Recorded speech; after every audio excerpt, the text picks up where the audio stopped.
Friends, நான் தான் உங்கள் விஷ்ணு. எல்லாம் எப்போ இருக்கீங்க? நம்ம இங்கே இப்போ மிஸ்ட்ரி ஃபாரஸ்ட்டுக்கு வந்திருக்கோம். இது அதே தான் அந்த மிஸ்ட்ரி ஃபாரஸ்ட். உங்களுக்குலாம் அது அந்த மலையை பற்றி தெரியும். வாங்க ஃப்ரெண்ட்ஸ், நம்ம அந்த மலைக்கு போகலாம். இப்போ வெளியே தான் ஏறி போகணும்.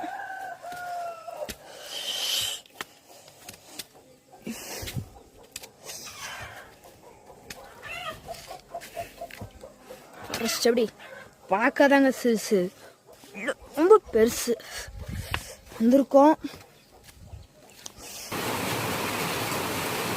ஹை ஃப்ரெண்ட்ஸ், நம்ம மிஸ்ட்ரி ஃபாரஸ்ட் நெருங்கிட்டோம். போகும்போதே கனமான மலை, ஃபுல்லாக இருட்டாகுது, ஒரே பயமாக இருக்கு ஃப்ரெண்ட்ஸ். எல்லாம் குளிருது. நான் ஒத்தால தான் இந்த மலையில் ஸ்டே பண்ண போகிறோம். ஒரு வாரமாக பார்க்க ஆக்ரோஷமாக இருக்கு.